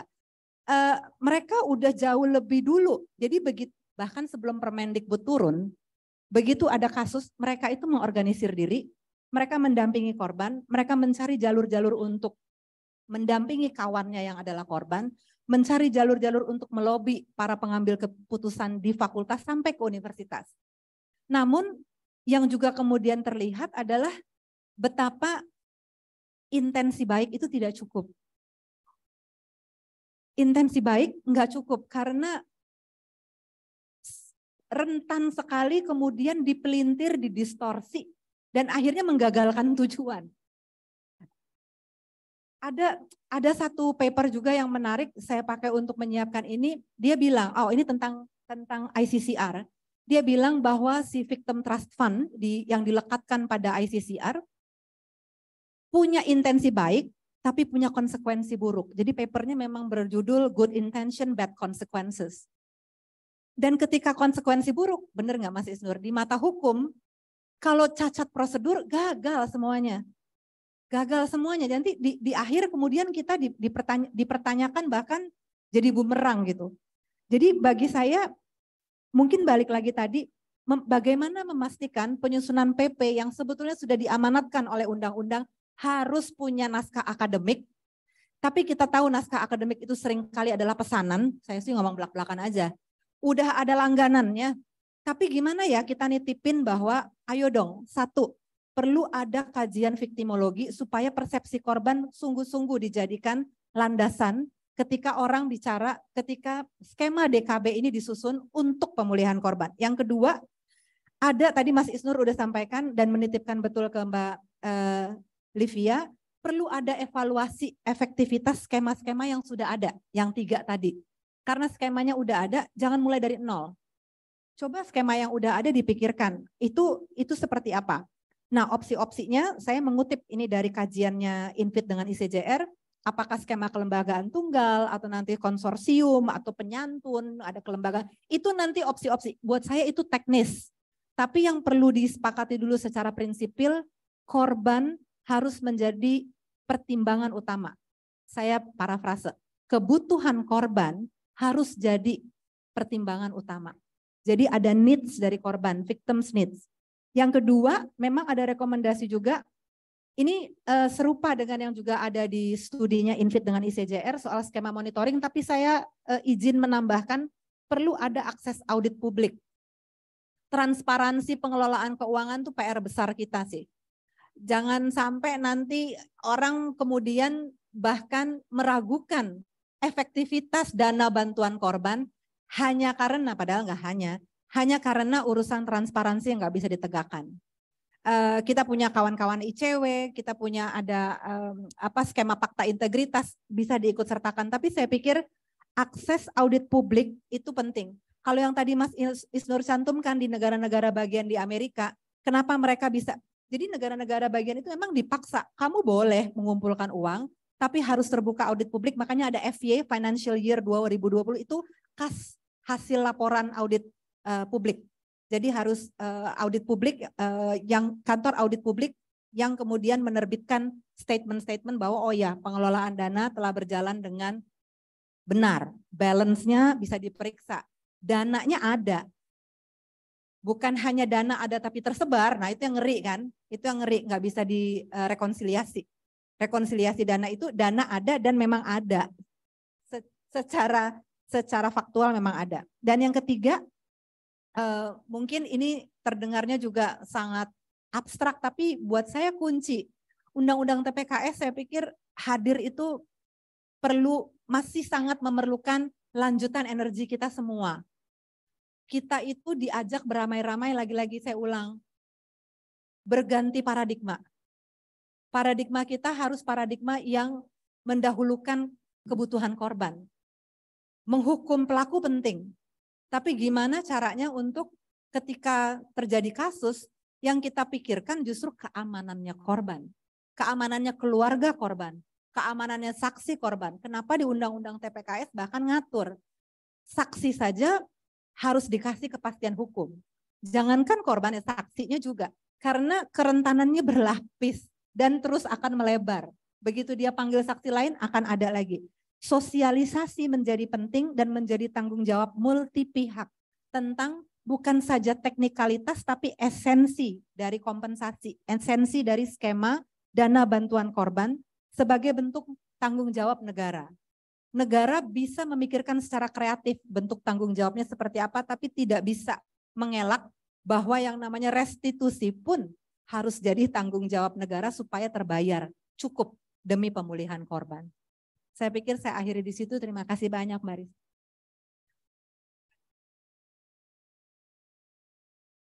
Terima kasih Mbak Ana sudah melengkapi perspektif dari hukum sudah, dari pemerintah sudah, dan dari politik. Karena tadi Mbak Ana juga memberikan pertanyaan penting, yaitu mengenai kita sudah ada undang-undangnya, sudah ada kebijakannya, tapi ada tidak political will-nya, ada tidak kepemimpinan politik yang kuat. Nah ini sebenarnya yang perlu kita pastikan dan kita kawal bersama agar nantinya terdapat perebutan ruang tafsir yang tadi sudah kita bahas bersama. Karena memang berbicara mengenai regulasi, maka setiap kata yang tercantum di dalamnya menjadi sangat penting. Satu kata yang diganti pun akan memberikan makna yang sangat berbeda ketika ada penggantian kata di dalamnya. Sehingga kata dapat yang jika diganti dengan kata lain akan berubah sekali meaningnya. Tadi Mbak Ana juga mengingatkan kembali mengenai bagaimana perlu ada perubahan paradigma bahwa iya penghubungan pelaku itu adalah hal yang penting, tapi hak korban ini yang perlu diutamakan. Selama ini kita hanya fokus kepada pelaku, tapi terus seringkali mengabaikan hak-hak korban. Nah, lalu Mbak Ana juga sudah menyampaikan tadi mengenai bagaimana rekomendasi yang perlu dilakukan dan juga mengingatkan berkali-kali bahwa penyusunan kebijakan harus menjadi solusi di lapangan, harus menjadi sesuai dengan konteks apa yang dibutuhkan di lapangan. Terima kasih banyak Mbak Ana untuk paparannya. Selanjutnya saya mempersilakan kepada para teman-teman, ibu bapak yang sudah hadir di sini untuk bisa memberikan respons, tanggapan atau pertanyaan kepada para panelis, karena di sini kita berbicara tentang dana bantuan korban, tampaknya belum banyak yang membahas tentang ini. Jadi bisa yang ada ingin memberikan pertanyaan, silakan, saya persilakan waktunya. Satu pertanyaan saja mungkin ya, satu ronde saja jika ada yang memberikan respons atau pertanyaan. Oh iya, mumpung ada Bu Lulu bisa langsung memberikan masukan, respons, tanggapan Bu.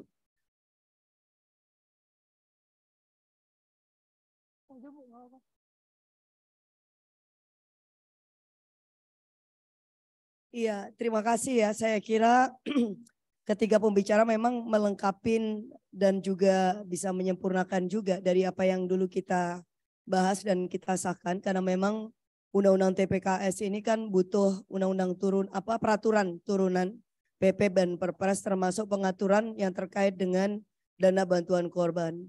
Dari beberapa cerita sekilas tadi disampaikan oleh Ibu Livia, memang saya kira juga ada PR yang lain ya, bagaimana bisa memastikan bahwa para penegak hukum itu punya sensitivitas yang cukup tinggi dan juga victims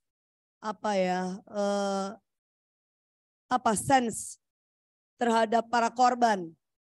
Iya, sehingga ketika mereka itu membuat hitungan, karena kan sudah dihitung nih misalnya oleh LPSK, saya lihat beberapa itu justru lebih kecil kemudian putusannya. Kalau lebih besar sih kita seneng aja gitu. Ada beberapa sih yang besar tapi nggak terlalu besar banget.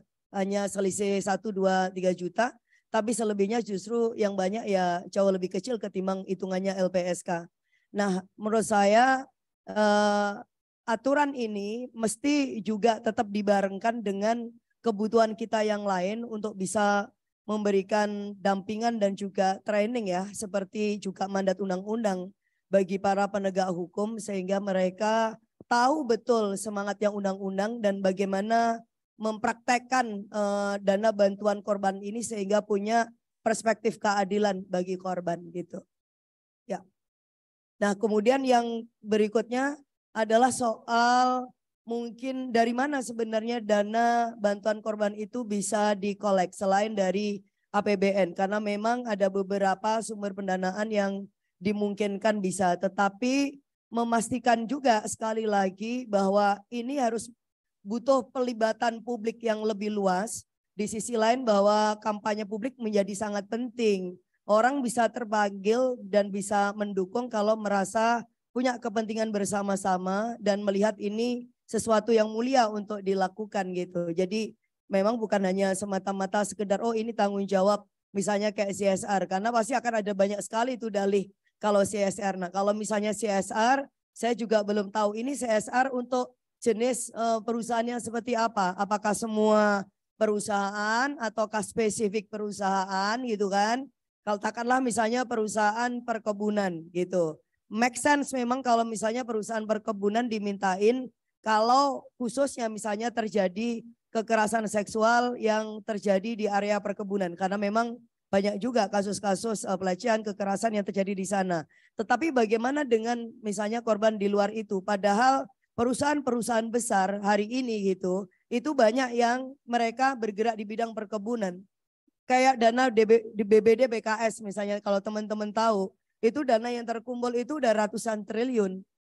Nah ini saya dulu pernah sampaikan kalau misalkan itu sebagian aja bisa dipakai untuk juga membantu untuk mengisi ini ya dana bantuan korban, itu mungkin juga akan sangat menarik, tetapi meyakinkan mereka.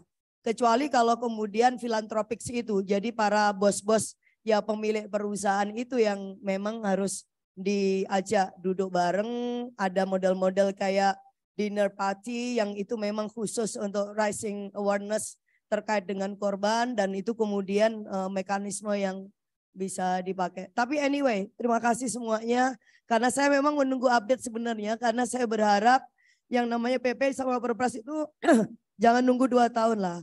Kalau bisa 1 tahun diselesaikan, kenapa harus nunggu sampai batas maksimal yang undang-undang berikan? Itu dulu kan kompromi. Kalau saya itu kan dulu malah menawar itu ya maksimal 1 tahun. Tetapi yang lain pemerintah oke 2 tahun karena sebelumnya ada juga 3 tahun. Jadi 2 tahun itu jalan tengah. Cuman karena ini sangat urgent dan korban itu benar-benar membutuhkan, saya kira ini mohon untuk bisa diselesaikan secepatnya ya Bu Livia. Termasuk selesai ini tapi aparatnya penegak hukum itu yang harus diyakinkan, di empower juga bahwa ini adalah untuk keadilan bagi korban. Ya, makasih.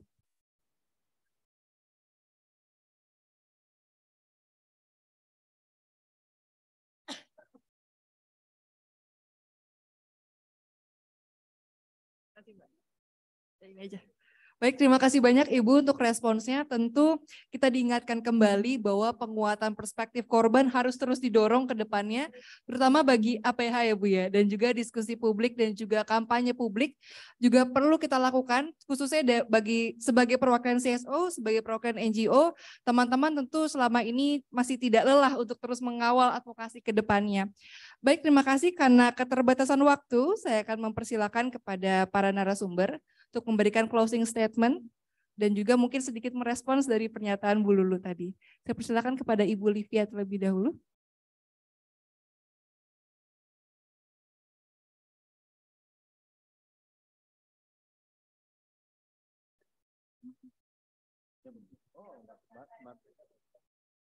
Baiklah, terima kasih. Terima kasih Mbak Lulu untuk masukannya. Memang ini in progress dan kita juga belajar, LPSK juga belajar dari pengalaman mengajukan restitusi ini kepada APH, dan kalau tidak salah itu salah satu dari peraturan, saya lupa apakah itu Perpres atau peraturan pemerintah, itu adalah memang tugasnya Kumham untuk memberikan perspektif ini gitu. Tetapi dari segi LPSK sendiri, pada saat kami bertemu dengan para penegak hukum untuk perlindungan dan bantuan, itu selalu kami selalu membawa Undang-Undang 31 2014, kemudian di Undang-Undang 12 2022 ini juga selalu kami sampaikan gitu. Jadi kami turut mendorong supaya perspektif korban tadi didapat gitu. Dan walaupun karena kan kita kerjanya ini memang berat ya Mbak Ana ya. Jadi kita harus selalu bisa melihat tadi itu cahaya dalam kegelapan. Kalau enggak kita bisa frustasi sendiri kan. Karena untuk mendorong sesuatu tuh we're moving mountains and that's not easy gitu ya. Kita sedang mendorong terjadi perubahan paradigma, itu kan sangat ini ya. Sebenarnya Undang-Undang Perlindungan Saksi dan Korban itu kan juga mendorong perspektif korban saja, tidak hanya offender oriented, tapi oriented pada crime victims gitu. Jadi ini selalu kita lakukan, kita dorong semampu kita, tetapi tentu saja dukungan publik menjadi sangat penting, dan juga terutama dukungan publik terhadap LPSK juga gitu, supaya kita juga tambah semangat. Tadi disampaikan Mas Isnur kan bertanya ya, LPSK baru ada di Jakarta dan di 2 provinsi lainnya, baru di DIY, ada kantor perwakilan DIY dan Sumatera Utara di Medan. Nah, untuk perizinan ini masih nyangkut di Kemenpan RB untuk perwakilan yang lain. Tetapi sebenarnya kami sudah mendapatkan komitmen dari beberapa pemerintah provinsi lainnya bahwa mereka siap untuk kemudian bekerja sama dengan LPSK supaya LPSK bisa hadir. Di lain itu, di lain hal tersebut kita juga punya program prioritas nasional, yaitu Sahabat Saksi Korban, di mana memberi pelatihan kepada hampir 500 pendamping korban gitu ya, ada dari LBH, dari Women's Crisis Center, dari relawan di 7 provinsi tahun 2022 ini, yaitu merupakan program prioritas nasional dari Bappenas, supaya itu bisa membantu kerja-kerja LPSK gitu. Jadi kalau misalnya mereka melihat bahwa ada korban tindak pidana yang membutuhkan perlindungan LPSK, mereka bisa membantu supaya dapat mengakses hal tersebut. Jadi mendekatkan perlindungan LPSK di 7 provinsi di luar kantor perwakilan yang sudah ada. Jadi itu salah satu kami adalah langkah yang strategis gitu, dan ini akan diperluas lagi untuk tahun depan juga di provinsi lainnya, sehingga memastikan bahwa akses terhadap ini, ya, soalnya permohonan perlindungan itu semakin lama semakin meningkat. Untuk tahun 2022 ini kita bandingkan dengan tahun 2021 misalnya, itu sudah 2 kali lipat. Terutama untuk TPKS itu adalah salah satu yang paling banyak permohonan perlindungannya, dan kebetulan karena saya wakil ketua yang pengampu untuk TPKS ya itu jadi nggak pernah di rumah. Nggak pernah di rumah karena ya kita mencoba melakukan itu, memastikan bahwa perspektif korban tadi ada gitu dalam penanganan dan itu sebagai bagian dari perlindungan. Karena kan misalnya pemenuhan hak prosedural, kami mendampingi di setiap proses hukum, kemudian kami juga bicara dengan jaksa bahwa ini ada restitusi yang merupakan hak korban dan ini bagaimana bisa dimasukkan dalam tuntutan jaksa gitu, JPU. Misalnya contoh ya, kasus yang di Jawa Barat itu kan yang Heri Wirawan itu. Nah itu kan sekarang masih proses kasasi. Jadi kita bayangkan bahwa para korbannya itu harus menunggu sekian lama. Padahal sebenarnya si pelaku ini sudah menandatangani surat di depan LPSK, surat pernyataan akan membayar restitusi. Begitu. Jadi memang yang harus kita dorong adalah proses-proses hukum yang di luar kendali LPSK gitu, karena kan kalau udah kasasi Mahkamah Agung siapa yang berani gitu. Jadi memang menurut saya ini adalah suatu inisiatif yang sangat baik dan kita memang membuka dialog dengan pihak-pihak yang ingin memastikan soal rancangan peraturan pemerintah tentang dana bantuan korban ini dapat tepat sasaran. Tetapi pada saat ini memang konteksnya baru restitusi yang kurang bayar, Mas Isnur. Belum yang seperti crime compensation fund kayak di US gitu, di Amerika.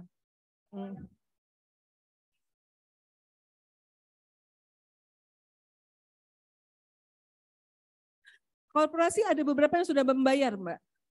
Misal, tapi itu untuk TPPO.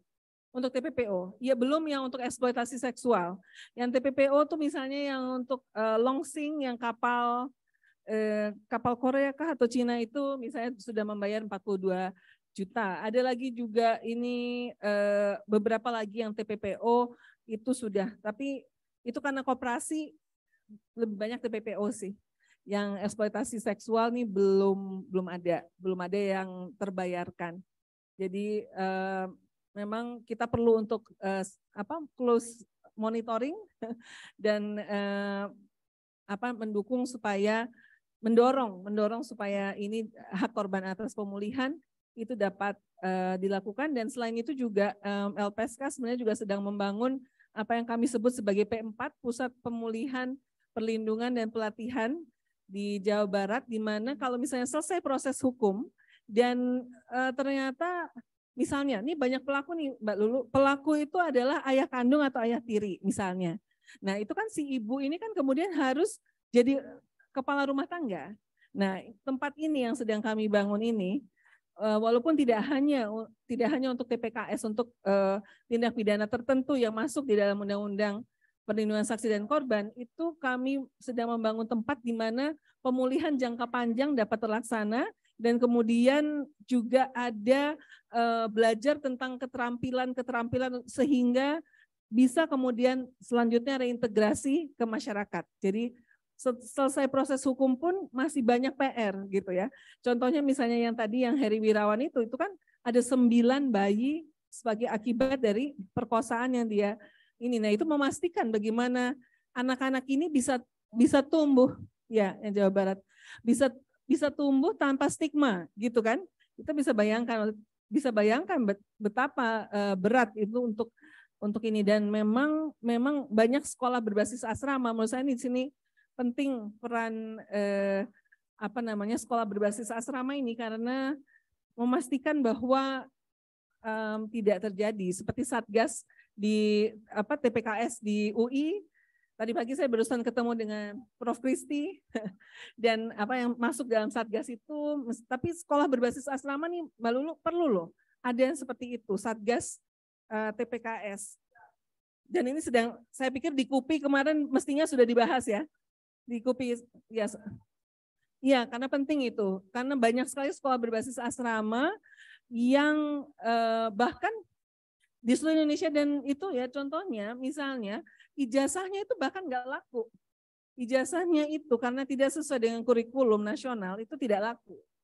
Gitu. Nah ini kita sedang mendorong juga ke Kementerian Pendidikan dan Kebudayaan Ristek, Kemdikbudristek, supaya melakukan kejar paket massal bagi anak-anak yang berasal dari sekolah-sekolah yang ternyata tidak sesuai dengan kurikulum nasional gitu. Jadi memang PR-nya masih banyak, tetapi kita bayangkan bahwa kita ya itu, it takes only a small number of committed individuals ya untuk bisa mendorong gunung, moving mountains. Jadi tetap semangat dan ya. Oh, okay.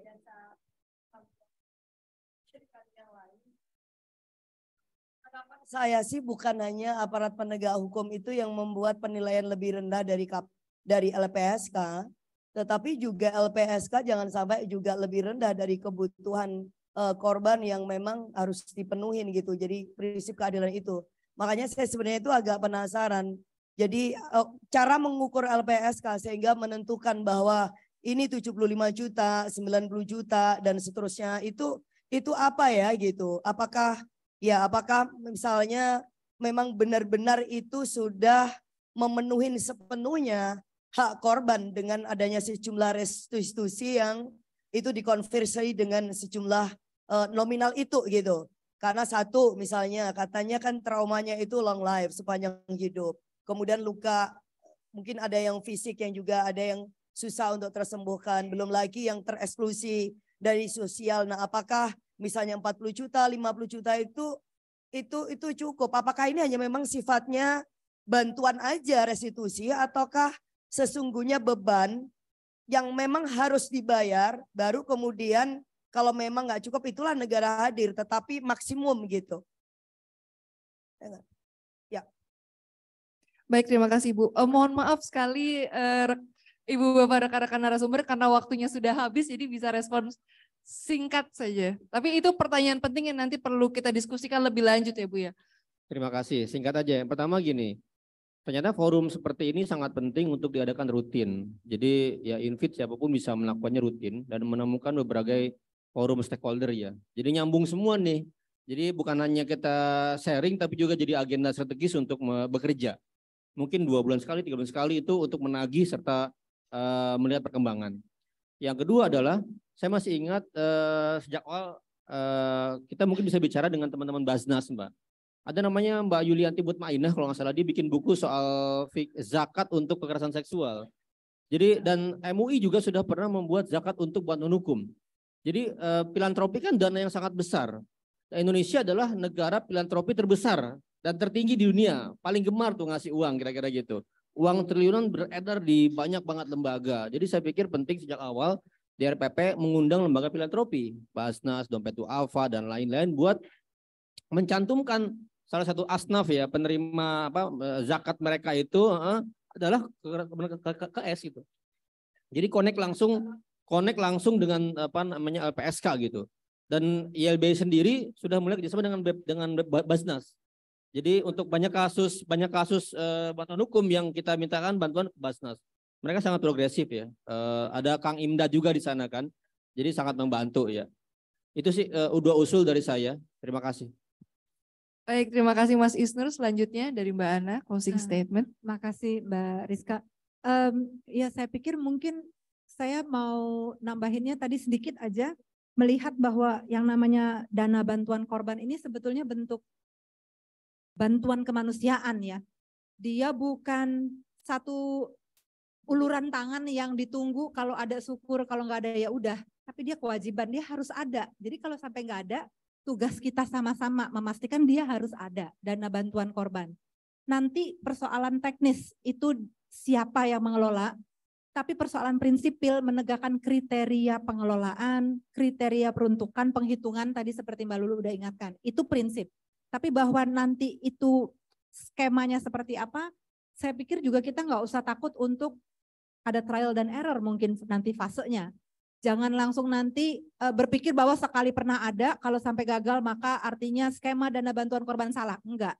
Justru untuk berani melihat bahwa oke, kita coba satu skema, kita lihat evaluasi jadi penting. Makanya skema evaluasi monitoring. Tadi membingkai dana bantuan korban sebagai bantuan kemanusiaan, lagi-lagi dilakukan dengan berbasis kebutuhan korban. Mbak Lulu ngingetin dan kita semua sebenarnya di sini pasti udah tahu tentang ya trauma korban kekerasan seksual itu seumur hidup. Tapi ada juga multidimensi dari mulai fisik, psikologis, material, dan bentuk-bentuknya saya mungkin mau coba bacain sedikit. Rehabilitasi korban, reintegrasi sosial ekonomi, pemulihan ingatan, konseling, ada skema kredit mikro bagi korban, pemulihan holistik berbasis komunitas supaya menjadi tanggung jawab sosial, pendidikan non formal karena ada pola bahwa korban KS di usia tertentu kemudian putus pendidikan. Lalu bagaimana memastikan ada masa depan bagi korban?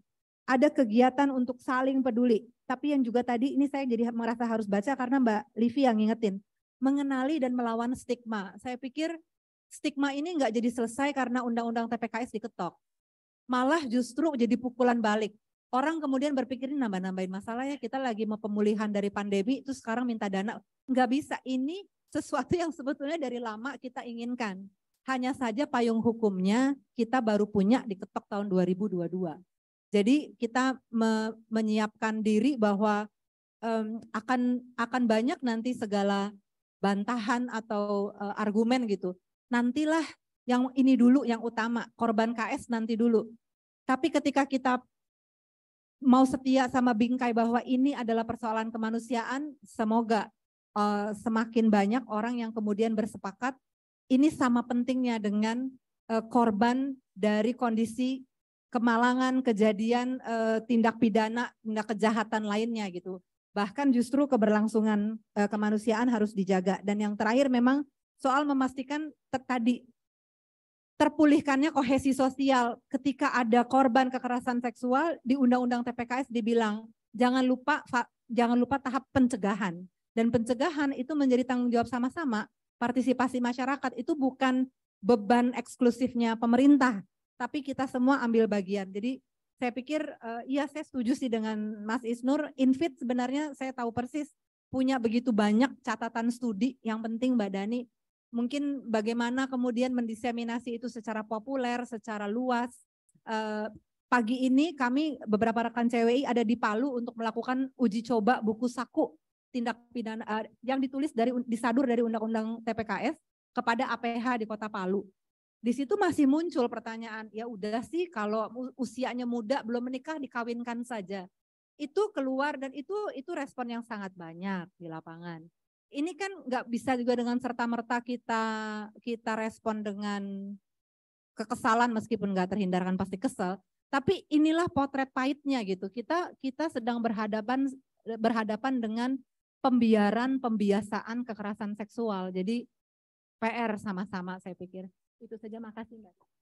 Baik, terima kasih banyak Mbak Ana. Terima kasih kepada Ibu Livia dari LPSK. Senang sekali mendengar banyak kabar baik dari Ibu dan juga update Bu. Semoga ke depannya kita bisa lancar terus dan bisa gol langsung Bu ya Desember 2023. Terima kasih juga kepada Mas Isnur. Tadi sudah belajar banyak sejarah hukum dari dulu sampai sekarang dan juga peluang tantangannya, dan juga dari Mbak Ana dari perspektif politik tentunya yang menjadi penggerak dari apakah ini bisa terimplementasi dan bisa merubah persepsi tersebut. Saya mengucapkan terima kasih banyak dan mohon maaf selaku moderator. Semoga diskusi hari ini bisa memicu diskusi-diskusi kita ke depannya dan semoga kita semua masih terus bertenaga untuk terus mengawal adanya penghapusan kekerasan seksual. Terima kasih dan saya kembalikan kepada Desi. Baik, terima kasih banyak Mbak Rizka atas panduannya di sesi diskusi ini yang telah memandu dengan sangat komprehensif sekali. Baik Bapak Ibu sekalian, sebelum kita berlanjut ke penutupan, saya izin untuk meminta moderator dan juga narasumber dan juga Ibu Lulu, Ibu Oci dari UN Women dan juga Ibu Sekar Panuluh dari WFD untuk bisa naik ke panggung agar kita bisa foto bersama. Silahkan